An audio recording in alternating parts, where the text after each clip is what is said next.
Hey, this is Frank. You're listening to an Origins episode of the Unbecoming Platypus podcast. Do you ever feel like you have friends who sometimes just don't get each other? This is a podcast that I recorded with two of my friends, Jake and Noah. We find out the hard ways we struggle to communicate better and sometimes succeed, but sometimes not. For years, the three of us have talked about communication and how it's sometimes easier said than done. Even when we're trying to be understanding, our well-meaning intentions often get lost in translation. We decided to share these conversations with the world. Join us as we find out what happens when three friends try to learn how to really talk to each other.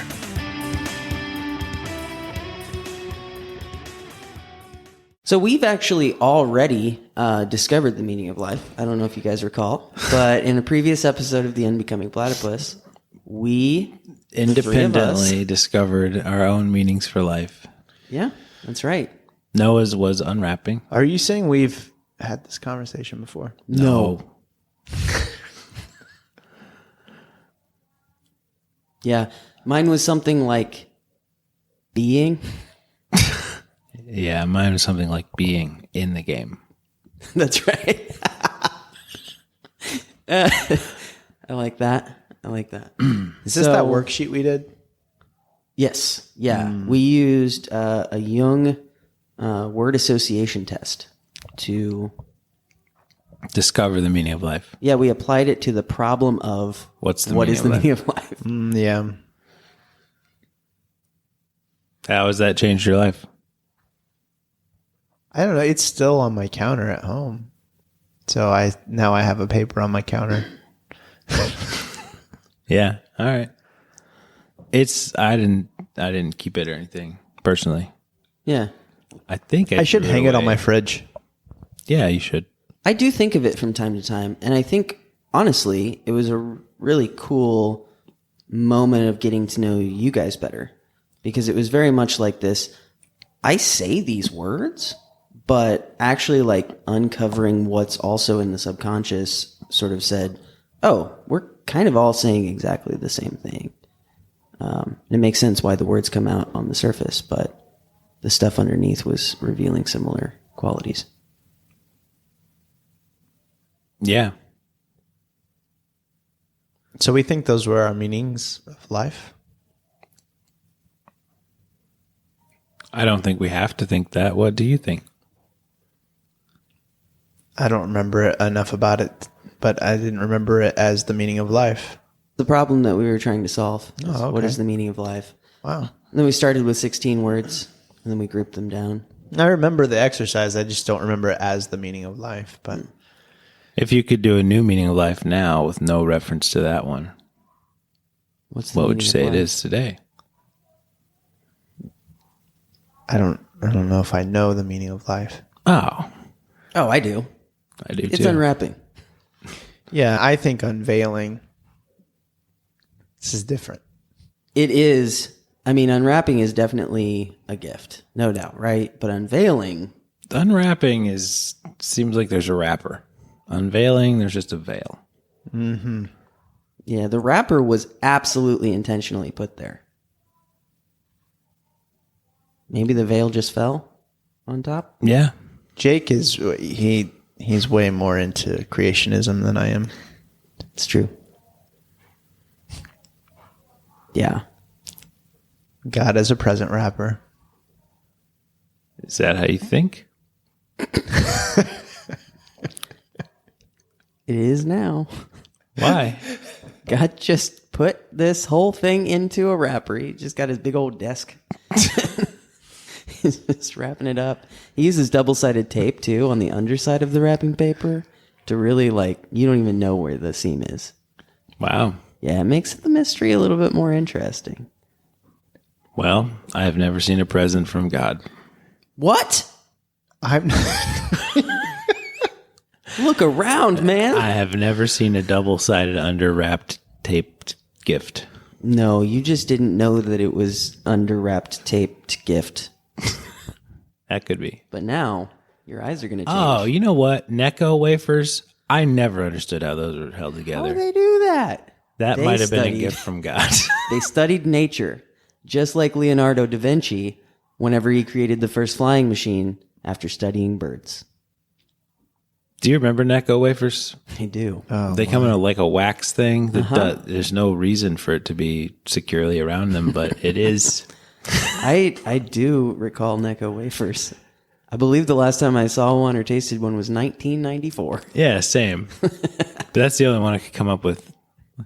If I thought container that doesn't seem like I understand how it's secure. Do you think Necco that wafer. Necco Wax. wafers was trying to be in competition with Nilla wafers? Maybe in a literary competition of sorts. Yeah. Necco wafers saw Smarties and Nilla wafers and was like, I got an idea. You know what? In the 70s, the treats game was all about the wafer.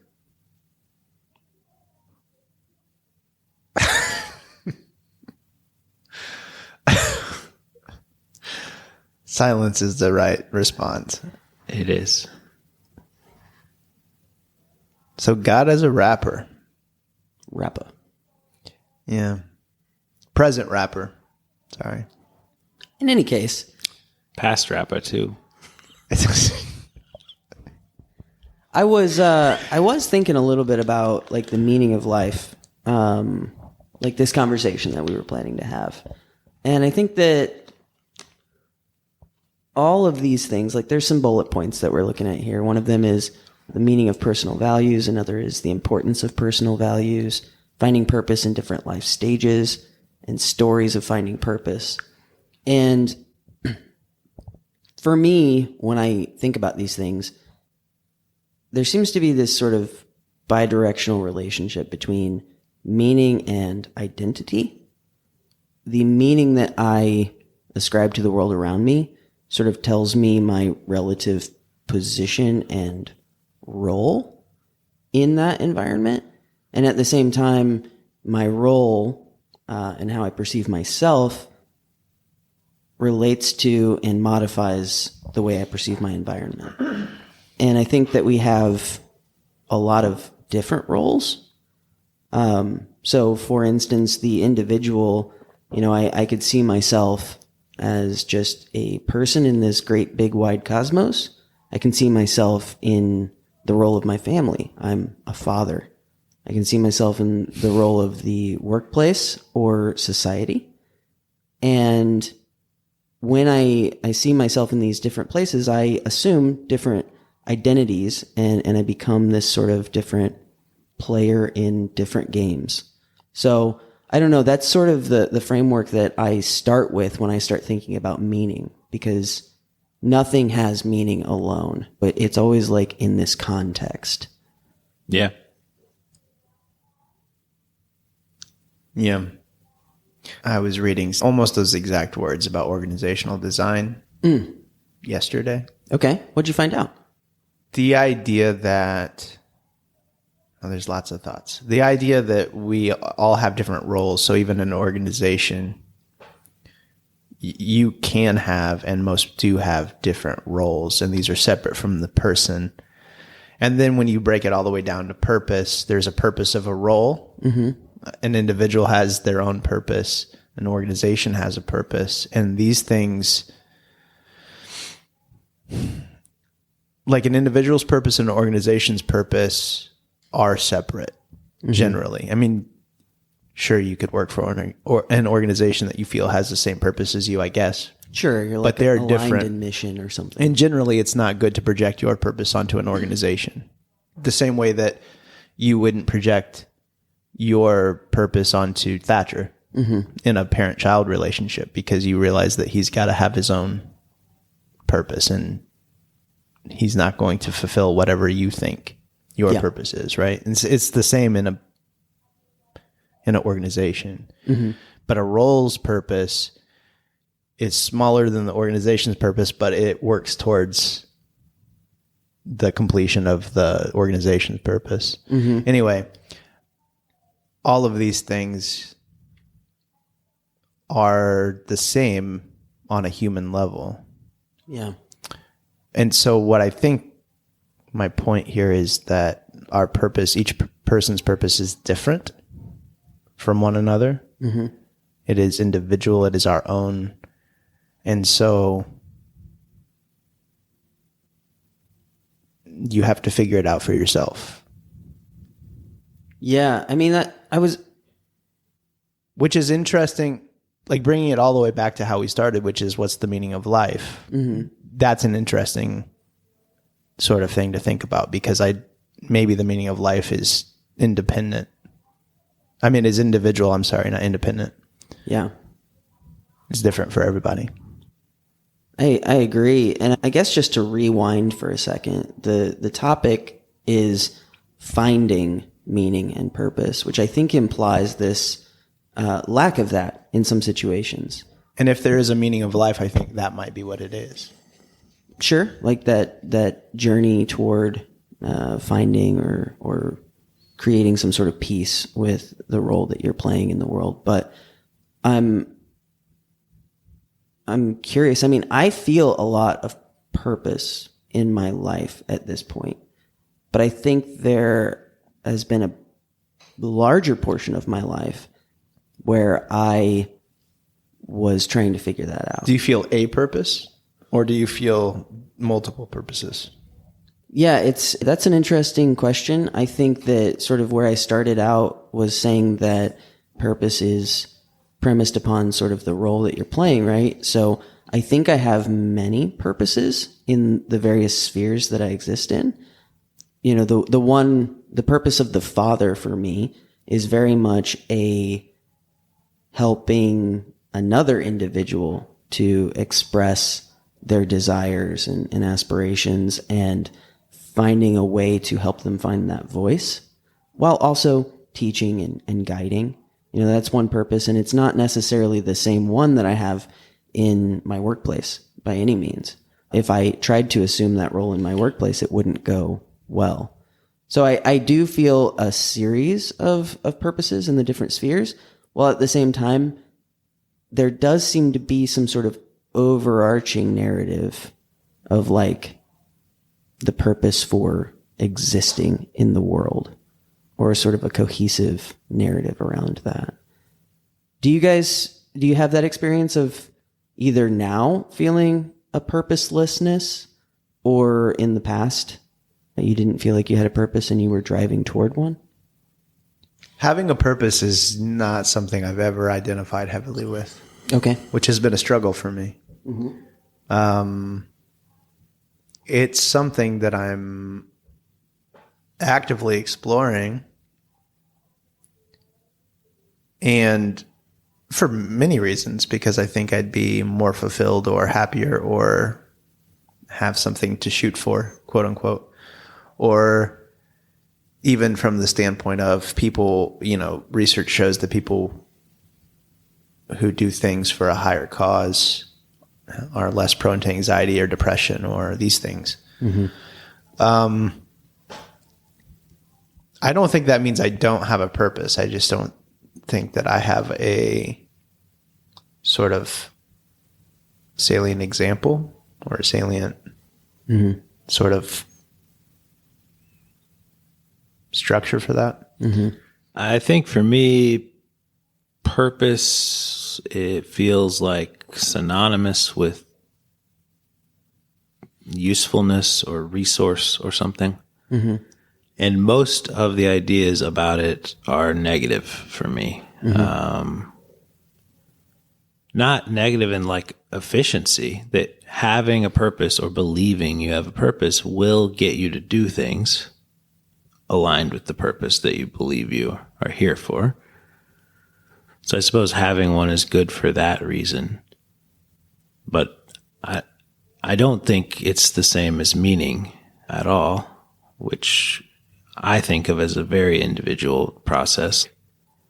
Just literally being present in the world and responding to it in the ways that your individual characteristics might tend towards. So when your boss does this thing that you hate, you can shut that down. That feels like not being there. It feels like crushing your meaning to me. That's the world, whatever connections there are, something inside of you was saying you should do something here and you didn't.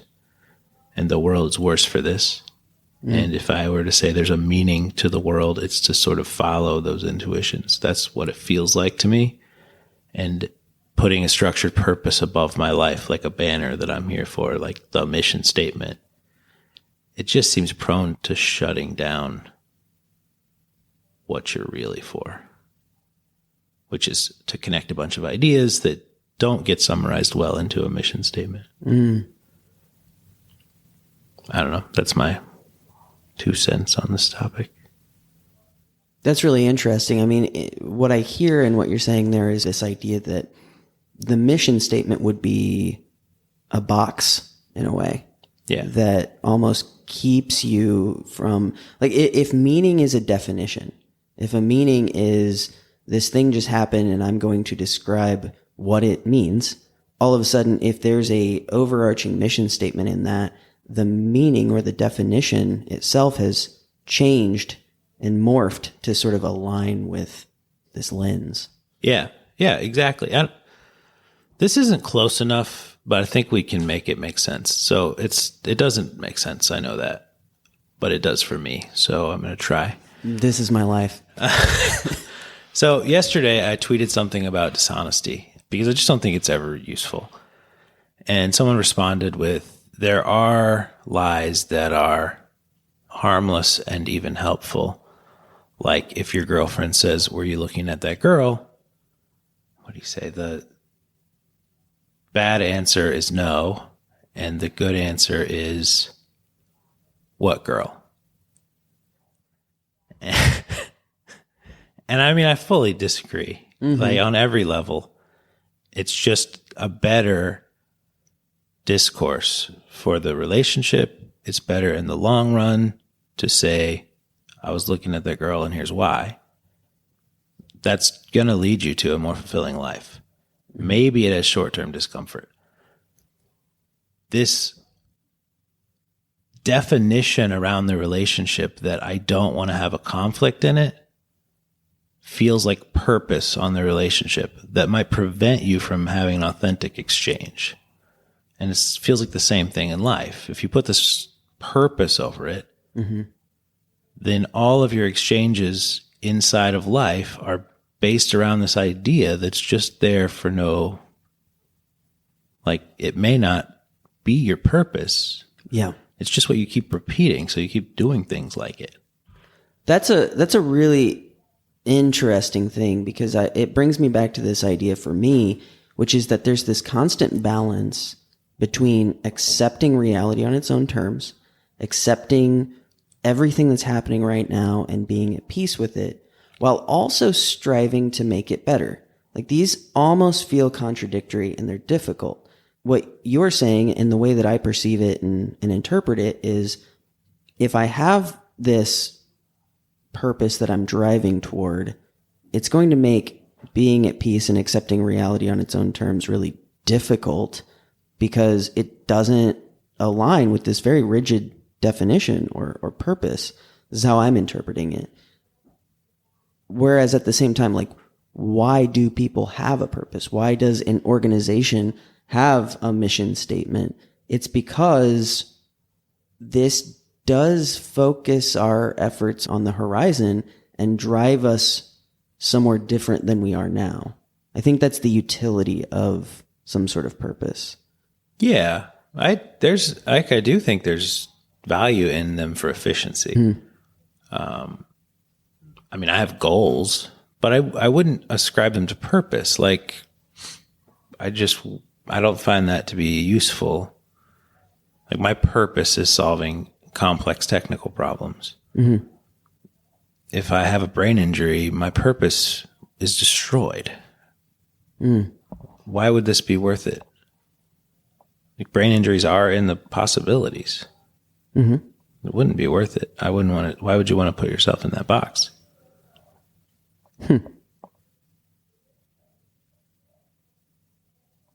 As a person, I mean, as an organization, sure. Like, Costco's purpose seems good, you know? Sure. So that's an interesting thing because it points to the sort of fluidity of identity, my identity right now is sort of based on my past experiences and who I understand myself to be at this moment. There are these very critical and acute changes that can occur in life that would drastically change my identity were that definition too rigid to accept it. So and I think that's what you find. You find a gymnast who has a fall from the rings and breaks their arm, and I'm no longer a gymnast. I am no longer the person that I have been, and now I'm useless. And this depression settles in, Yeah. and you go, holy shit, I have to reinvent myself. So is there a value, though, in sort of compensating or accounting for every potential reality? Is it like, well, I should account for the greatest possible outcome and also the worst possible outcome? No, there's no value in any of that. I mean, I really think there's almost no value in any of it, which is what my actual point is. Like, do you think a cheetah thinks much about his purpose? Or do you think he just goes and catches his food and eats it? And like, the cheetah's purpose may be clear to us, but I don't think he spends time thinking about it. And I definitely don't think he defines himself by it. I think he's in the game. He's just doing the things he likes. And for me, the things I like are solving complex technical problems. Yeah. And if I have something that's incompatible with that, then I'll do the new things I like. So for me, this is really interesting. I was in several archaeology courses in college. And in one of them, it was archaeological theory. And they had us do this exercise at home, which was to map out our entire living room or bedroom or whatever it was on paper with a graph, and then to draw little illustrations of everything that we found there. And then on a separate sheet, it was you label the little illustration on your drawing, and then it's like, okay, on the other sheet, 1A, describe what you found there. And your goal in this exercise is to describe it bereft of any sort of knowledge, firsthand knowledge about what it is. So if I see a couch, I can't say, this is a sitting device or something like that. I have to just give it descriptions of what it is. Because in archaeology, you might find, these pot shards or something like that. You might find posts in the ground. But if you describe them as, oh, this was absolutely a cooking site, and this over here was absolutely where they had their communal gatherings or something, like, that's interpretation. There has to be this base layer of this is just kind of what it is at a base level. And this exercise was very, very difficult. And the whole point here is that our brains are constantly deriving purpose based on context. But there is some sort of base level at which it's just sort of happening. It just sort of exists. Yeah. And when I hear this idea of purpose and I think of the cheetah, I think, okay, well, we can say the cheetah has a purpose, but even that is an interpretation. So purpose is sort of, again, this like the word association test that we did. It's like, okay, we can pull out everything from the depths, we can excavate it, but it's almost unwrapping itself. It's almost unveiling itself in real time. And you might look back retrospectively and say there is some sort of narrative here. All these things led to this moment. This is the culmination of all these things. But in and of themselves, was there any purpose? And do we need there to be? Yeah. There seems to be some drive in the human to want it. Yeah. I think purpose and meaning both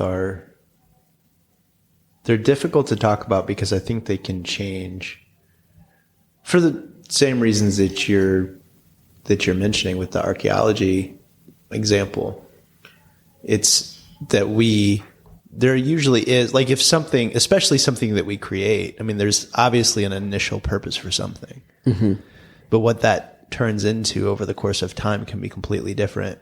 And that is partially based on what we ascribe to it.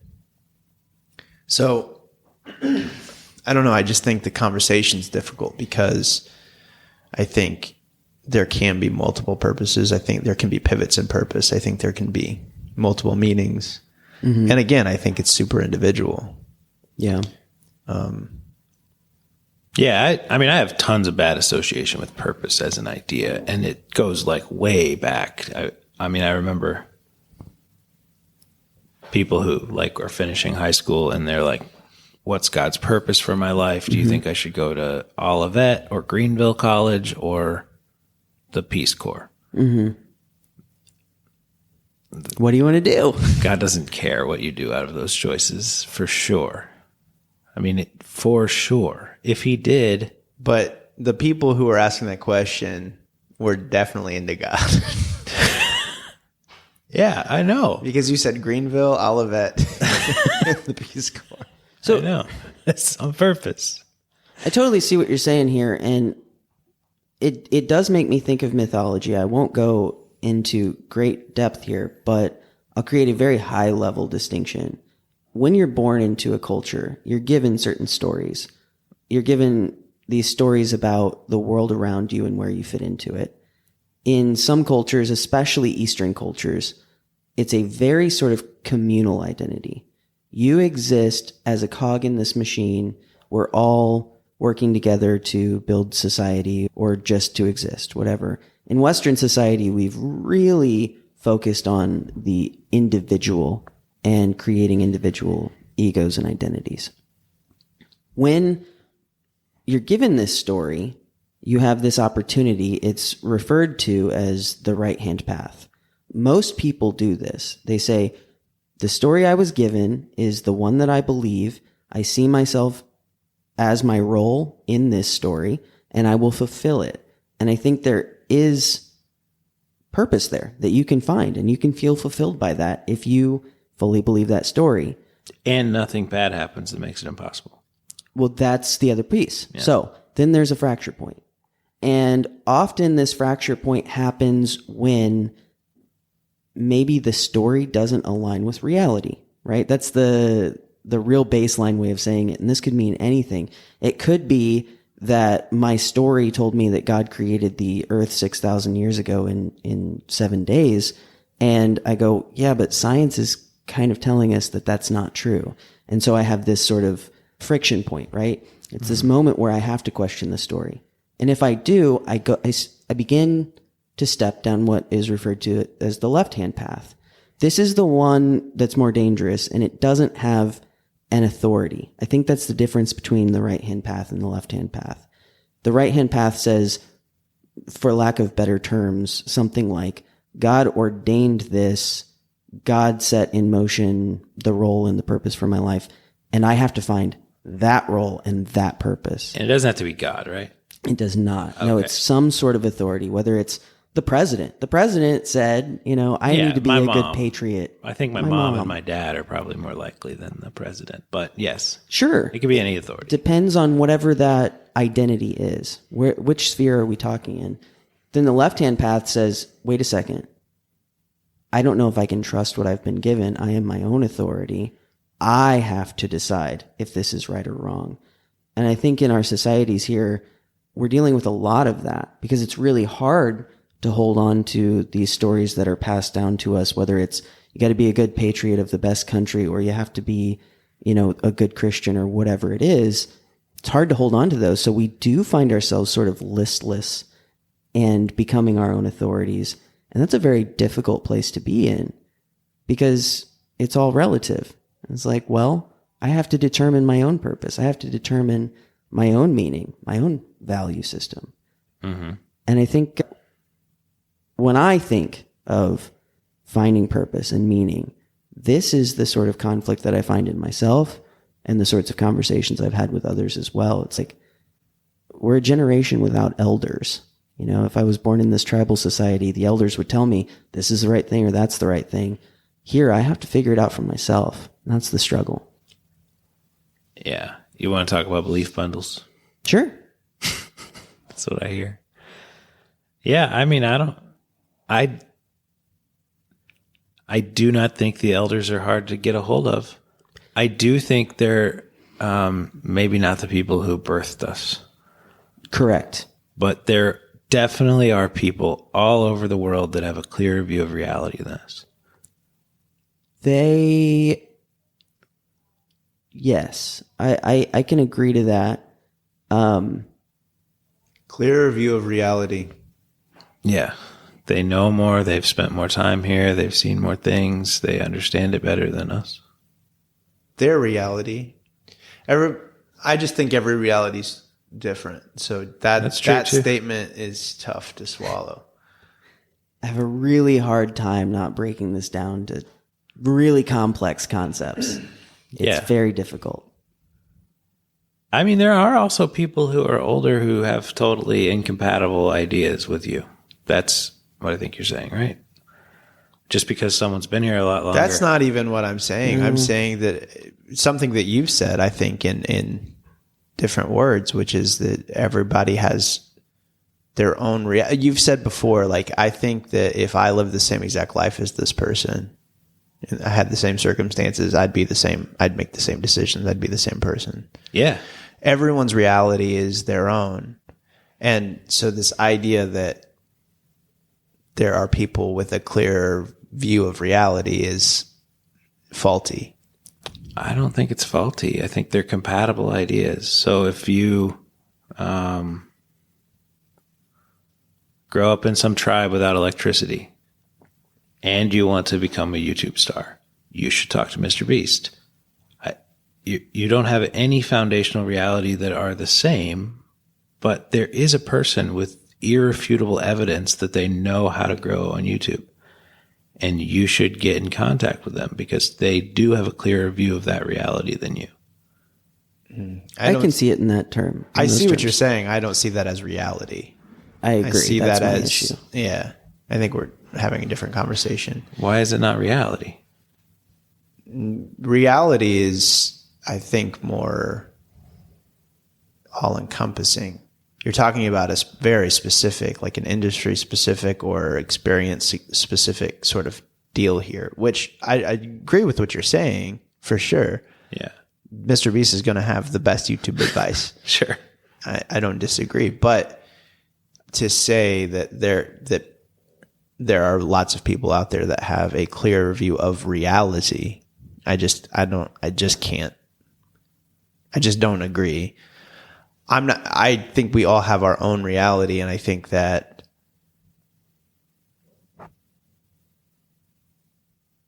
from that lens, I don't think that anybody can tell you. This is what I keep saying, purpose and meaning, these are individual, and I don't think that anybody can tell you about your reality.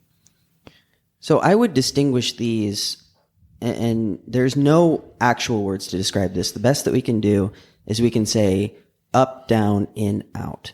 There are these opposites, okay? Think about it like on a number line. It starts at 0. You can go infinitely positive. You can go infinitely negative.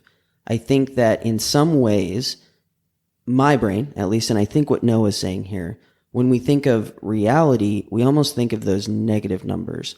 Like, let's strip away everything from here and look at the base layers, and that's actual reality. However, there's also this other side, and it's like, okay, what about all the layers that we can build up? We do live in a world that has 15 million layers, and on the top layer is this system of getting followers on YouTube. That does exist. There's something in my brain that goes, okay, but it doesn't have to. There's something about that other type of reality that has to. It's like the elementary layer. And that's where my brain goes, and why I think there's a translation that has to happen whenever we're having this conversation. Okay. I don't follow. Totally lost. I tried. That's okay. It's like I said, it's really hard to talk about. What is a negative 1,000 layer item? Okay, so there was this Austrian philosopher named Adolf Bastian, and he created these... He thought he was going to say Hitler. Yeah. Did not think of Hitler as a philosopher. I know, but I was hoping he would just tell me a negative 1,000 layer item. Oh, well, not okay. a story. Well, he said Adolf, and you kind of side-eyed over here, and I was like, you thought he was going to say Hitler. And he said that there are elementary ideas, and then there are folk ideas. He said that it's similar to something like a play being played out in different languages. So, it's the play Hamlet, and over here it's played out in Brooklyn by a Jewish community, and over here it's played out in China by a Cantonese-speaking community. And the underlying essence, the elements, are all the same. It has the same order, the same flow, the same characters. It's in a different language, and it probably focuses on different elements of the societal dynamics, right? He says the play in this analogy is the elementary idea, and the way that it's expressed is the sort of folk idea, right? It's how it's expressed in a given society. So given this sort of dichotomy, there's a base layer of the elementary, and that is that, these things do exist. It's sort of the mystery layer. It's like, I am somehow a conscious meatbag on a planet that is a rock circling another rock. These are sort of elemental to our senses. Okay. And there may be a level below that. I don't know what level -1 million is. The positive layer is after we realized we were here, we started to become generative, develop societies, talk to each other globally, and develop technologies that then created these other systems. It's like these couldn't exist without us having done the other stuff. The other stuff already existed before we were here. That's the difference of the sides on the number line for me. Does that make any sense at all? Yeah, I think so. Yeah. So, like, when I talk about meaning and purpose, I look backwards. And it seems like the difference between the way we're thinking about it is I look backwards and I say, okay, why do I exist? And you say, well, we're standing here and our ground is base layer 15 million. Let's figure it out on this layer. Why would we go to -1,000 for this? I exist in the layer with YouTube. Let's figure out what we're doing here. Okay. Does this make sense? No. Yes. Okay. No. It makes sense, but it's not integrated. It's not real. It's like made up. That's what it feels like. You can't be on those layers. You are on those layers. No. You can't. How can you be on all of them? What is a layer? Like I said, it's hard to talk about. The layers are our stories. What's really interesting about us is that we can pass down information genetically, but we can also pass down information epigenetically with our stories. And, whereas the bacteria simply has that DNA that passes from one to the next, we as humans are actually passing down information about our environment and how we interpret it. Those layers all build up upon each other and they create something new. And we think we are that. But at some base layer, we're still just the amoeba that's crawling around the surface of this big petri dish called Earth. We are on both of those layers at the same time. And sometimes the story and the reality or the base layer get in conflict and friction with each other. And that's why we do this search into the subconscious and we say, who am I really? What is this really? Why do I have this biological drive that's overcoming the stories that I think I am? We're on both of those layers at the same time. And we're trying to make peace with it. If we spend time thinking about it. we might have to. I disagree. I think that you're trying to make peace with it, I think you start thinking about it because you're trying to make peace with it. You say, oh, I don't want to do this thing because it feels wrong, but I have to. It's the way people do things in this society. You know me. Mm-hmm. What's an example?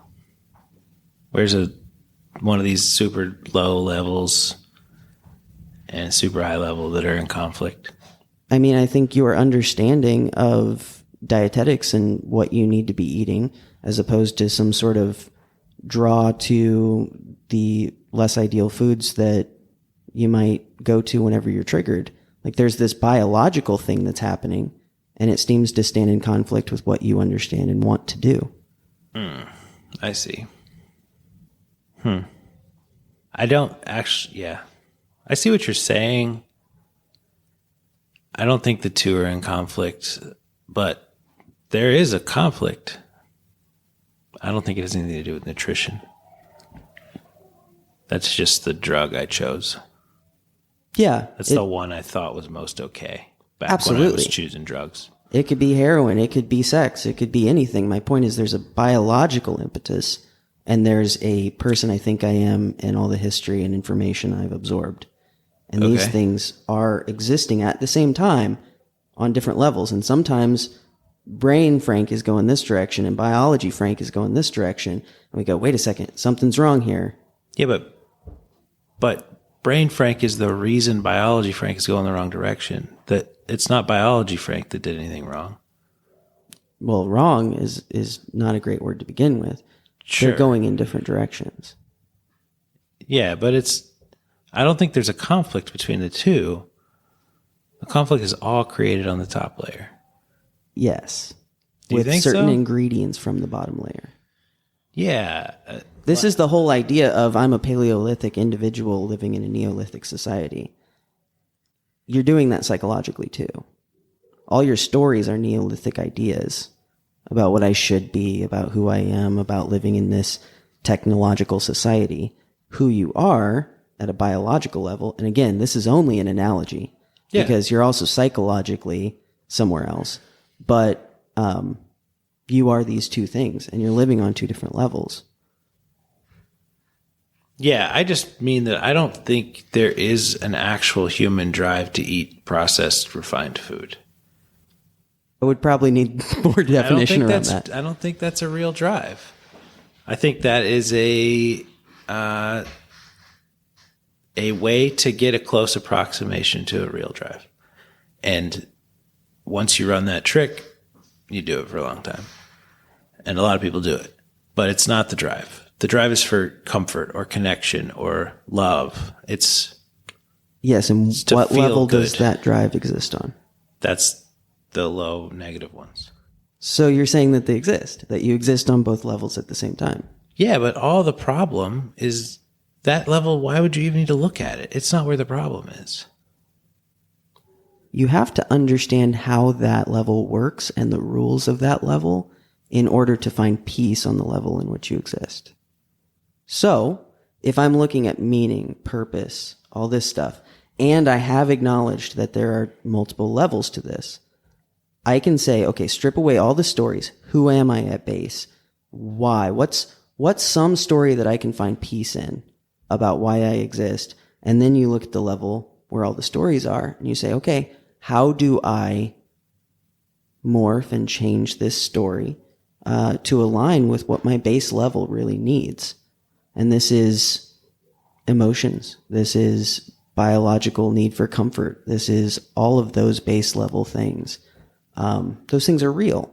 And when we tell ourselves a story that doesn't align with what's real, that's when we start having this dysregulation. Yeah, I think of this as all in being in the game, I think. Yeah, my point is simply that when you talk about reality, you talked about it in terms of the world where YouTube exists. When I think of reality, I think of that base layer that we can never actually talk about because if you put words around it, it wouldn't be the thing itself. Neither one is more right or more wrong. I think they both exist. But when we're trying to have a conversation about reality, there does have to be some definitions put on it Otherwise, we're having a different conversation. Yeah, that's fine. That was the whole point. So whenever Noah said, yeah, but Mr. Beast and YouTube and all this stuff, like that doesn't tell us anything about meaning and purpose. I went, oh, well, we're talking about different levels of reality. I see this sort of being similar to defining a constant to be able to address variables like the speed of light. Like once the speed of light was defined, that opened up so many different areas of measurement, right? Those negative layers that you're talking about, those are sort of the biological constants that are happening that help ascribe meaning to all of these things that we deal with on the positive layers. It's kind of how I'm seeing it. I mean, That makes perfect sense to me. They do work together. Yeah.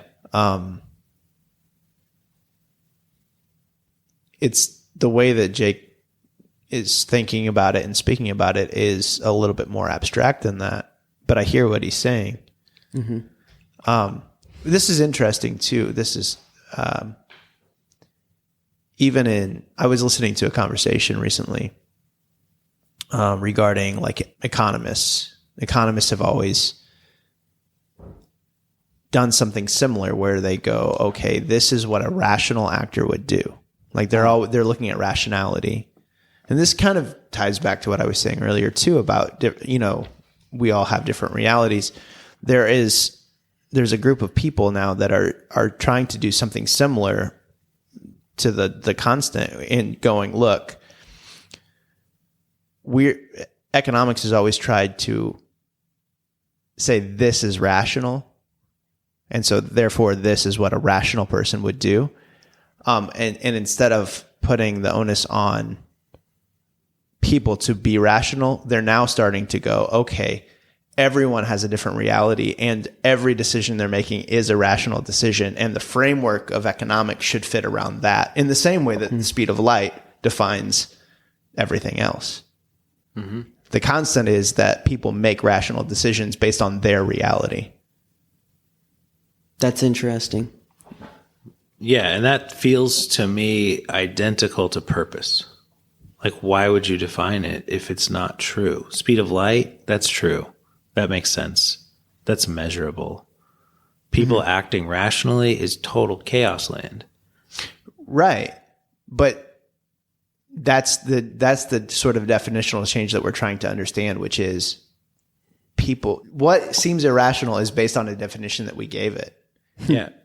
But maybe every decision that a human being makes is completely rational based on their reality. And therefore, the framework through which we look at this, that we look at rationality, needs to change because we've been calling something irrational that is completely rational. That's very interesting. Yeah, I mean, that to me seems similar to this idea of like creating a normal range of like psychological expression and saying that outside those ranges, you have whatever you call it, dysregulated or abnormal behavior or psychological states. Like if you take everybody having their own reality and you create some sort of average, there is going to be a normal range of rationality, which is probably what we've called rational. And then you've got inflated and deflated versions on that continuum. But you're exactly right. Like everyone, I mean, in general, even something like suicide or jumping off a cliff, to that individual, there was something rational about this decision. Yeah. I mean, there are a billion what would seem like extreme examples that you could give. I mean, I think about somebody like if a person was scared on the street by somebody, like somebody jumped out and surprised them and they turned around and stabbed them to death. That might seem on some levels irrational. But if that person's experience was living in the wild where if they got attacked by an animal, they had to react right then and there, all of a sudden it becomes more rational. And that's the whole point, is that everybody's experience and reality. And I know that's an extreme example. I understand that that's not something that exists regularly. I'm just saying the point is that person had a different reality, and therefore their reaction on the street when they got scared was to them very rational. Yeah. In terms of, I mean, I don't want to, I feel like we've deviated in every direction you could possibly deviate here, but I think there are some... Only 15 million layers. I think there are some bullet points here, though, at least that I could say, and it's that, you know, there may be some sort of purpose that could be unveiled if only looking at things in retrospect. Like, you sort of start to understand certain motivations about yourself as you look at your story from the point you're at backwards. And you can ask yourself those questions. You can say, hey, I've made these decisions. Was I making them based out of aggression? Was I making them based out of a desire for comfort or pleasure? Was I making them because they're truly generative and just what I actually enjoy in this world? And can they inform some of the decisions that I want to make moving forward? And that can change. And I want to be open to change, but I think that's a way that you can look at your own life, unveil some of that purpose, and say, if I want to live a fulfilled life, look at the things that have already fulfilled me and add more of that to the future. Yeah. Or if I were to say it differently. Yeah, please. I think it's the same idea. It's going to sound a little snarky. Sure. But I mean it as the same idea, and I think it is. The purpose and meaning of life is to live in such a way that you are so in the game that you never consider this question. I really like that idea. I have a really hard time with that idea. And it's only because I've spent most of my life trying to go back to that place. And I'm not saying it's impossible. I don't know that it's possible. Yeah. And if it is, I also, here's that third level Jake story, I wouldn't trust it. That too feels like a delusion to me. I mean, I think there are moments, but I think that we are a composite of stories. Yeah. And for me, when what I'm experiencing in my life no longer aligns with or gives me peace in the story I believe about reality, I divert back to looking at reality on its own terms, and I say, it's not reality that's the problem. Reality is just existing. The problem is that my story isn't big enough, or my story isn't quite right to actually account for everything that's happening. I need a better story. Yeah. I mean, I think people are different for sure. It's never like that for me, but I mean, when I go to that place, it's like this analysis world that doesn't serve anyone. And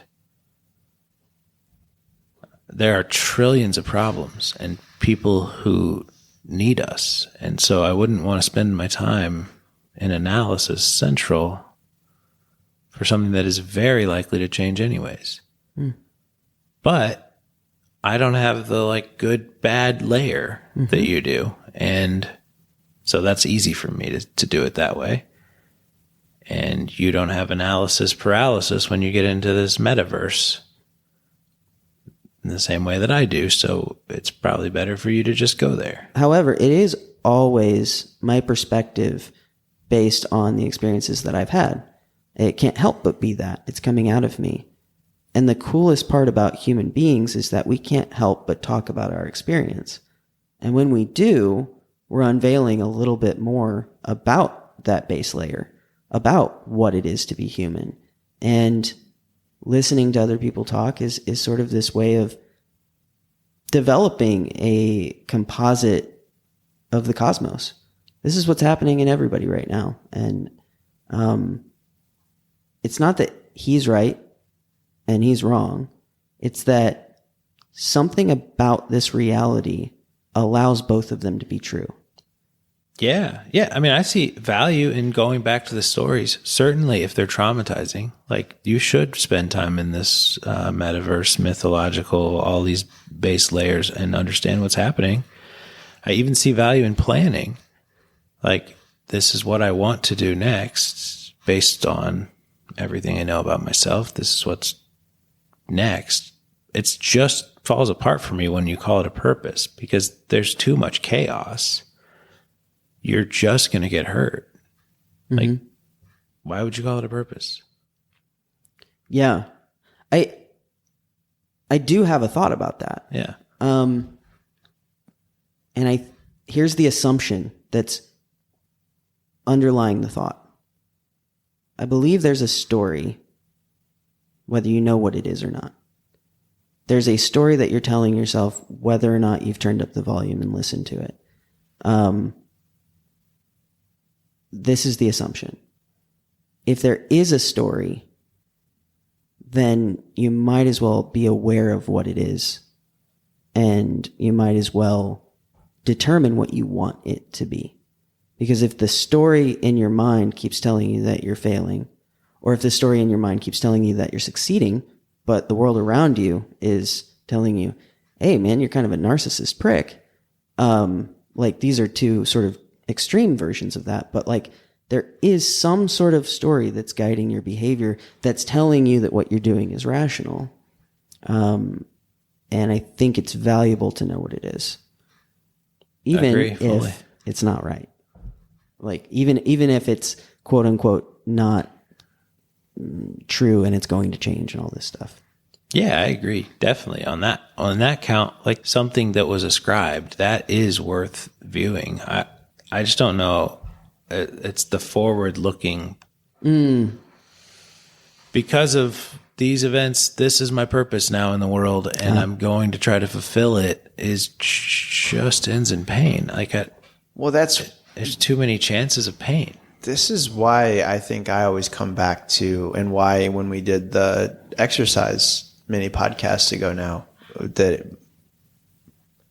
I don't remember what yours was, but I know both of ours were sort of unveiling, uncovering. Mine was just being, yeah. So that's why I think the theme for me is always unveiling, because like the purpose is unveiling. Purpose is figuring it out. Yeah. There isn't a singular purpose. The purpose is just figuring it out. And looking at the past, I mean, a candle casts light, but it also casts shadows. And so being able to illuminate something allows you to see the other things that you need to illuminate. Yeah. I think we agree completely.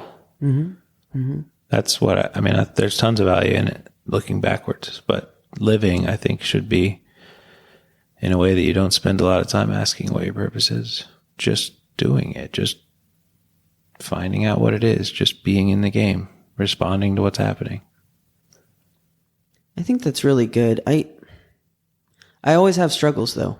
And like the struggle with this one is that I've seen people who create so much pain in the world, believing that they're, or never questioning their purpose. Like, for instance, if you have a religious zealot, and it doesn't matter who it is, and it doesn't matter what the religion is, it is, I have aligned myself with some story, and I never questioned it. I was just out living it. And I told everybody else their story was wrong, because my story is right. But I never knew what it was. I mean, on the one hand, like, it's just happening. There's no real value in stopping it. But if I want to live an examined life, sometimes I have to stop and say, I'm just playing the game, but what's the result of me playing this game? Yeah, but what you're saying is why purpose is so stupid as a forward-looking objective. That's what I hate about it. The thing you're mentioning is why not do it. Because you're likely to get some story that isn't you and just run with it forever. And never think, what should I think about this? Do I believe in these things? Yeah, maybe I'm misunderstanding you because I totally get what you're saying about the forward-looking potential downfall of believing I have a purpose. Religious zealots always have it. Yes, and they never question it. So, like, there has to be this balance between actually looking at it and living your life in such a way that you're just playing the game. Without ever thinking about it. Except that without ever thinking about it, you become the religious zealot. No, the religious zealot only ever thinks about it. And that's my point. They only ever think about it believing that it is what it is to be playing the game. Maybe. They could be that delusional, but usually they say things like, my nature wants to sin, but I won't do it. Which tells me that they know that they want to do something else. But that's what the game looks like to them. The game is trying not to do what my nature tells me to do because God has this desire that I be righteous or holy. And this comes from a person who played that game. Yeah. Believing that it was the game. Yeah. This is my experience. You're not wrong. I just think, how do you get those people to understand that that's not the game? That they are living in delusion? I don't know. Maybe it's not your purpose to do that. Yeah, I meant you. I don't care about this. Yeah. I like to create fractures. I do. I like to ask questions that require action on the participation. And it's like, well, you have two options whenever I ask this question. You can either invalidate it, you can explain it away, or you can wrestle with it. And what that is it is saying, okay, here's that right-hand path. I've introduced a variable that story can't encompass. My world either has to become bigger or I have to explain away the variable and say it doesn't exist. So, for me, it's creating that bigger bubble, creating a better story, a bigger story that encompasses all of it. Yeah, which is what I mean when I say there are people with a clearer view of reality than you. They have a better story. No, they just have accounted for the variable. We just said the same thing. Yeah. They may not have accounted for all the variables you know about, which I think is what Noah was saying, that like their reality is an exact match for yours. But they maybe already did deal with this situation where they can't stop eating food, and they understood that the drive was about something else. Mm-hmm. And so to go get their advice would be wise. They may not be your dad, so you should seek them out. But this isn't finding meaning or purpose. It's just getting help from somebody who gets it more than you, I think. That's one perspective. What am I missing in it? I still think it's very too hard to talk individual. about. I think it's too individual to say that. I mean, we could go back and forth on this forever, and maybe it doesn't matter. But like that example that you just gave, like I was 330 pounds. I lost 130 of that. Yeah. My experience is different than yours. I don't know that. It doesn't mean that I couldn't give you advice that's helpful, but my experience is not the same. My struggles are not the same. And so this idea that I have it figured out for you is different. I mean, or is not true. Like we have different struggles, and what worked for me might not work for you. What works for you might not work for me. So yeah, I could offer advice having done a thing, but I don't know that means I have a clearer reality than you. It just means that I figured it out for me. It's individual is what I'm saying.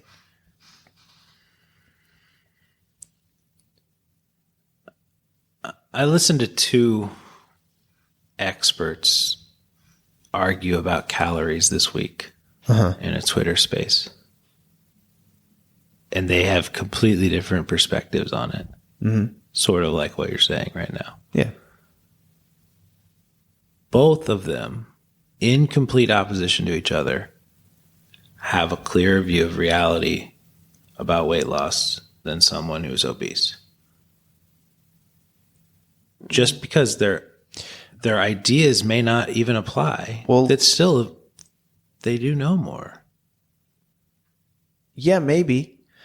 But even that, like my view of calories at this very moment is different than the view of the Noah who lost 130 pounds view of calories. Yeah. It's completely, it's always evolving. It's always changing. And the Noah who lost 130 pounds, his view of calories made him lose a bunch of muscle as well. Yeah. Well, And this Noah that's sitting in front of you has a different view of calories for a different purpose, for a different reason. And that's changed over the course of, the last 2 or 3 years. It's individual. And I don't know that means I have a clearer view of reality. Like this Noah has a clearer view of reality than the one who lost 130 pounds. I think it does mean that. Maybe. Would you go back? Yeah, maybe. I think that the Noah who lost 130 pounds had the view of reality that he needed at that time to lose that weight. Yeah. And I'm losing weight again right now in a completely different way, maintaining and maybe even building muscle, and it's great. But I don't know if this would have worked for that Noah because I had a lot more fat to lose at that time. It was a different goal. It needed to happen in a certain way, I think. But I don't know that means it was a clear view of reality at either point. I would also, yeah, I mean, and again, you'd probably have to define what it means to have a clearer view of reality. I think what we're saying is you have found something that is true. And it's like if this expert over here talking about calories says this is calories, and this expert says this is calories, and these are never to touch. Well, if I say because I'm right, you're wrong, that's a problem because it just doesn't acknowledge reality. What we need to say is both of these are true, and there's some story that is larger than both and encompasses both. And that to me is the actual clearer view of reality. And what you're saying is not false. What they found something true. But science and really the way that academic research works is to say, hey, I did this experiment and I uncovered something within this very specific environment. And it said that people who eat Cheerios have lower cholesterol. And this person said, that can't be true because I did this study over here. And in that one, the people who ate Cheerios, they had higher cholesterol. And it's like, okay, what were the variables? This is how science worked. We say, oh, it was actually this variable that, created that effect. And it was actually this variable that created that one. And now we know more. Let's put it into the corpus of literature. And now we know things about cholesterol. Like that to me is us trying to uncover the greater reality. And every time that we say, well, actually it's this, well, actually it's that, we're just kind of fighting it and we need a bigger story. Yeah. Well, I think each person's individual reality is as clear as a view as they've been able to encounter so far. Mm-hmm. So maybe this allows for what you're saying.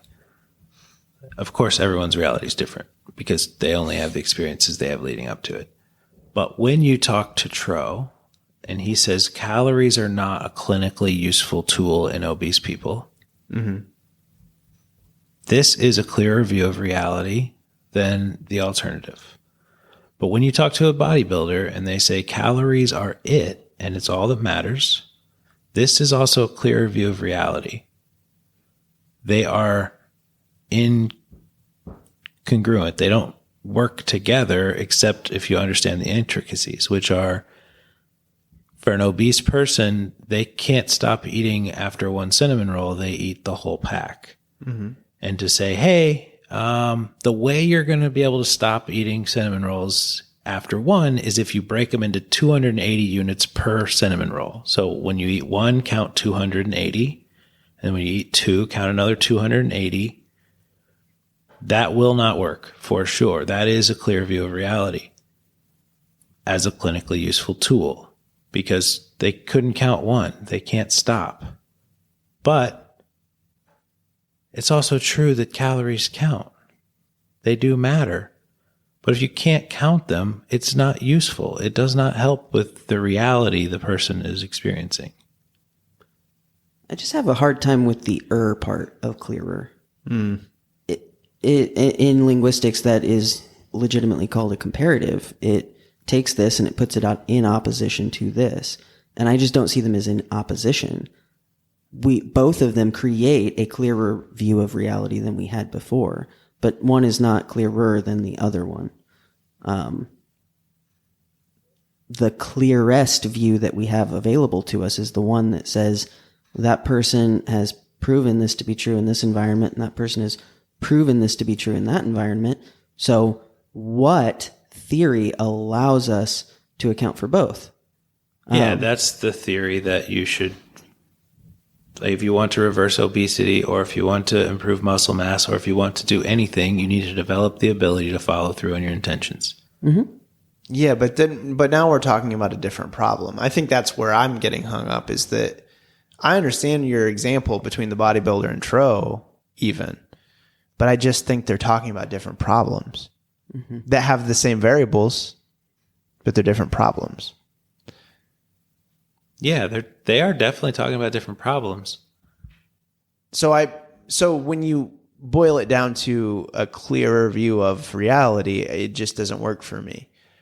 And maybe I'm still misunderstanding what you're saying, and that's, I mean, probably even probable, but I'm just trying to tell you where I'm getting hung up on this. So what I'm saying is there's a guy out there who's wearing glasses, and he has helped tens of thousands of obese people become not obese anymore. And there's a different guy out there wearing a different pair of glasses, and he's saying, I've helped tens of thousands of people go from a normal physique to very muscular, low body fat. Mm-hmm. And if you want a clearer view of reality, choose the pair of glasses that matches your reality. So, okay. Well, now you're talking about lenses, and I'll bring you back to the same idea that I brought up with the candles, is a lens intentionally blocks out certain things to make something else clearer. So it still doesn't work for me, because you're focusing in on different variables. I don't think this makes one or the other clearer. It makes it clearer on a specific variable because it's blocking out the variables that it's not accounting for. It is a different problem.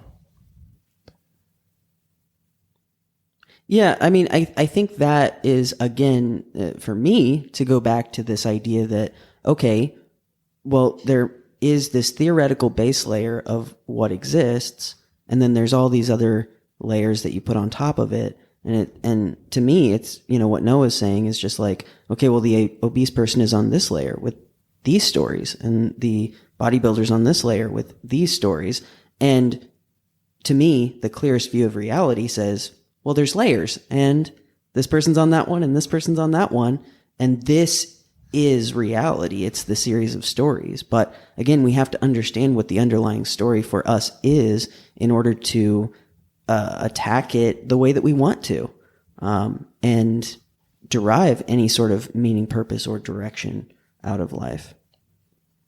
Sure. Yeah. I mean, I don't know if the purpose of universal reality is that useful to the average person, but I think your path illustrates that you chose a similar set of lenses. Like, you started with a lens closer to Tro, and you have switched to a lens closer to bodybuilding. Yeah, for sure. Because of your individual realities at the time. Yeah, but but my first reality is a part of what makes this reality too, because I didn't understand at that time. I mean, this could get really complex if we dive into the science of the body, but I mean, there are things that I think about now that Noah 5 years ago didn't even have in his mind, because I was trying to solve a different problem.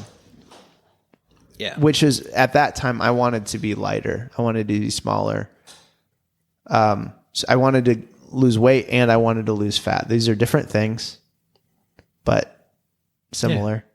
Yeah. And now I want to lose fat and I don't care about weight.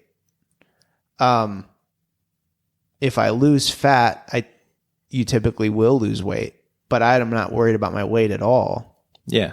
From the perspective of health, the only sort of lens I'm worried about weight in is doing body weight exercises. I'd love to be lighter so I could do things more easily. Yeah. Like pull-ups or whatever. Mm-hmm. But I'm not worried about how much I weigh, really. I'm worried about losing fat off of my body, and I'm worried about maintaining muscle. They're just different. I'm solving for a different problem. And so, I'm looking at different things. But if my problem right now that I was trying to solve was I want to be as light as possible, I'd probably do something more similar to what Noah 5 years ago did. Sure. Yeah. I just don't see them. Kind of what Jake was saying. I don't see one as clearer than the other. They're solving for different problems. 100%. And there's certainly information I can take from either Noah that's helpful in either situation. One thing that I think about a lot now is muscle as a glucose container. That wasn't even a reality back then. Yeah. But it is certainly helpful from the perspective of, if I gain more muscle, I have a little bit more leeway in this sort of sugar consumption area that maybe I have a struggle with or whatever, right? Yeah. So there are things that can be helpful to either one, but I don't think that one is clearer than the other necessarily. I mean, I think they're clearer based on the problem, but if you take the problem out, then sure, nothing's clearer. Like neither of them, calories or carbs, neither of these are the right lens for you can't control your eating. Mm-hmm. For sure. They will both sort of work. They might get you a lot closer to where you want to be with your body, but they do not solve that problem, and I wouldn't recommend them. Yeah, 100%. So this is why this is why I think that it is important to sort of understand what sort of underlying story is driving you. It's similar to saying, what drive? Is it like, if I'm just playing the game, I might grab a Twinkie every single day. But if I start to look at it and I say, I've been, focusing on this, and I thought that was my purpose, and I didn't even realize I was driving in this direction. If I start to look at it and I say, you know what? I think I've decided that my purpose should be to be active and available for my grandkids whenever I'm 60 years old or whatever. Like, this is something that I want out of life. I can start to make different decisions about the world around me and what it means. And then I can start to make different decisions, because those different decisions have a different meaning based on the purpose I've defined. Makes sense. And I think people should skip it if they don't need it. But if you just feel like you're following the purpose, maybe do what Jake's saying for sure. I mean, ultimately, if the base layer of reality is just that things are, you could live and die in 40 years or less or whatever, and there is no meaning. So you just go through life and it is what it is. This is what it is at the base layer anyway, whether you think it's different or not. Yeah, that's my main problem, is all the things we say and predict and purposify or whatever. Mm-hmm. I mean, they could work out the way you want, or it could be nothing, or you could have 1,000 reasons you can't do it, or all of these concepts that just muck it up. Just be. Like, just do the things you like. Do the things, take care of the people you love. Be present. I think that's enough. It is enough. It certainly is. Yeah. And I think we should end this podcast. I agree. I think that there is some subjective thing, sort of an intrasubjective thing. It's different for everybody. We can point to it and we can say it seems to exist in everyone, that there's a desire to feel quote unquote fulfilled. And yes, if there's something lacking there, I would say it's probably some sort of conflict or misalignment between what is actually driving you and what you believe about the world around you. Your own narrative. Yeah. We should talk about that on our next episode about fulfillment. Woo! Which we need to add to the list because the next one's supposed to be about vulnerability, but it'll be about fulfillment. Anyways, thanks for listening, everyone. Thanks, guys. Thanks. Hey, it's Frank again. Thanks for listening to an Origins episode of the Unbecoming Platypus podcast. If you enjoyed this episode, please subscribe to our podcast to stay updated on future episodes. You can also check us out online at theunbecomingplatypus.com. We hope these conversations inspire you to improve your communication skills and deepen your connections with your own friends and loved ones. Until next time, this has been the Unbecoming Platypus podcast.